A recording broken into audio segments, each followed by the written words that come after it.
commit myself to being a paper towel person. So when I make a mistake, financial or otherwise, to really get straight to the solution, because you're gonna have to get to the solution anyway. And that lesson with Jake the liar, Jake the thief taught me that like, you spent 2 years of fussing at yourself when you could have just got to the solution and you would have been in a better position sooner. I will say one thing for Jake the liar, Jake the thief. Like, he did follow his own advice. Like, he was investing with someone else's money. It just happened to be yours. So the man's consistent. I just want to, we've been throwing a lot of shade at him, but I just want to point out, like, the dude's consistent. Yes, but I will say this, that every once in a while I Google his name, and it's with great satisfaction that he tried to scam the US government. And so now he's sitting in federal prison. So hey Oh, Jake, hope you have Wi-Fi there. Maybe you can listen in. okay. Mhm. Yes. All right. Mhm. I was, I'm sure that will warm his heart to hear this shout out. Yes. Um, Oh, Jonathan, I don't think I've ever laughed this hard on the podcast. it's been sitting with me since the beginning. I was like, well, the dude was following his advice. Like, he probably could have created a course around it. I wouldn't have bought the course, and I don't recommend you buy the course, but let's be intellectually honest here. I want to talk about shame just for a second here, because with your audience and people that maybe are going from years of drift or huge financial problems that feel like it's just insurmountable, what you just described is a reflection of that to some degree. And you've Mhm. clearly had your own way of dealing with it and your own perspective coming to the other side. But I'm curious, when you match up what you actually did with your dad, and you're kind of like, I needed to wait. I wasn't there. I wasn't ready to tell him and just solve the problem. I had to dig my, and then when you pair that with what you see, the people that have found your content and are benefiting from your content, whose lives are being changed, what's the overlap there? And how do you address the issue of shame and money shame with those people that are trying to take that first step? And so what helped me is my friend Linda. So what I encourage people is to find them a Linda. So what that means is for the 2 years that I was like steeped in the shame, I was afraid to tell anyone because I was Tiffany, the go-to girl for money. So how could I be broke and in super debt? And so I was ignoring all my friends. I wasn't picking up my phone. And finally she broke through and it was like 2000, maybe 9. And she's like, what's wrong? And I'm just like, oh, everything's fine. And then I just broke down into tears and I told her about how I owed so much and how I've been tricked by Jake. And she just started laughing. And I'm like, I failed to see what's so funny. And she was like, I'm not laughing. I'm not laughing. It just, I'm like, she's like, I'm like, okay, Linda. I don't think this is funny. She was like, she literally said, welcome to everyone else's life. We've been broke. Because I know Linda since our parents are friends. So I've known Linda from before I even got here. And she was like, literally since high school, middle school, college, you literally have been the only friend that had any sort of financial sense because none of us really grew up learning anything about finance. And so everyone's been struggling. This is your first time, like, welcome to the real world where all of us have been struggling. The recession has taken a lot from all of us. So what you're experiencing is, yes, like everyone else, this is why you're hiding.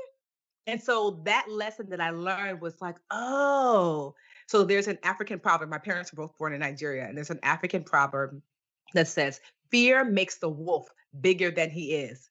And so this fear and this shame had exacerbated the problem in my head when if I had just stepped outside of myself, I would realize like, this one's struggling. The doctor, the lawyer, the engineer, the pharmacist, that people are having a hard time. Money is something that a lot of people have a hard time with. It is not special to you. And it allowed me, quite honestly, to forgive myself. So the shame is really steeped in the fact that you have not forgiven yourself. I had to say, you shouldn't have given Jake that money. You should have asked your father. I get it. Tiffany, it's okay. You didn't kick anyone's puppy. You didn't steal from anyone. You made a mistake. It's natural. It happens, and you're here to live another day to do something different. So I had to acknowledge the role that I played, take full responsibility, and then I had to forgive myself if I was going to get over it. And I did finally, I forgave myself. And it was then that the solutions that I kind of grew up knowing started to like, finally, we were waiting for you to see us, Tiffany. We've been here all this time. So the solutions were really like frugality, we're really going back to budgeting, saving, having a plan for paying down debt, all those things I had known already. And it took a long time. I think because a lot of people, when they reach out, so a lot of my dream catchers, when they reach out, they'll ask me, and I could tell that what they're looking for is, and I do this thing where I tease them, I say, hold on, please. They're like, what are you looking for? I'm like, the magic wand. They're like, funny, Tiffany. I'm like, there is none. you're asking me this question about how can I raise my credit score 100 points? I'm buying a house next week. Ma'am, that's not how that works. That's not how that works.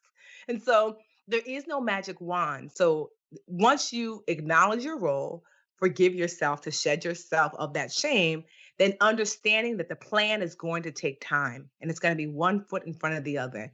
And so it took time for you to get into this mess. So it'll take time for you to get out. And once you acknowledge that, you realize that, I always think like 5 years, 10 years is going to pass anyway. How will it find me?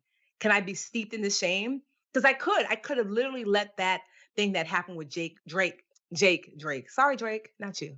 I could have You literally keep doing let good that work, thing sir. happen. Keep doing good work. Don't let this hold I you could, back. I could have literally let that thing fester. I could be where I am right now, still festering with like, if he only had not taken that money, or instead I used it to build, this like multi seven, almost 8 figure a year business. And so yeah, I'm just glad that, that clicked in where I was like, I have to forgive myself. And so that's what I tell dream catchers or anyone who listens to me is that acknowledge your role, forgive yourself. And one of the ways to do that is to share some of that experience with other people because you will find a commonality that you are not alone in what you're going through. And that's why I started. So I have a Facebook group called Dream Catchers Live Richer with the Budgetnista, right? So in that group, it's almost 500,000, mostly women. We do have a few guys in there, but I always tell the guys, your guests don't act up. The block button is real here. And so almost 500,000 people in that group. And what I love about it is that that group is Linda. It is the place where you can share what's going on, what's happening. And then someone else says, me too. Or, yes, me too. Last year, this is how I solved it. So it's a place where you can share without fear, without shame, and you can find solutions and people who have done the solutions to the problems that you're now currently trying to fix. Yeah, that's amazing. I like how you said before, you need to find them a Linda, right? Mhm. And there are 500,000 Lindas in Yeah. that one group. That is remarkable.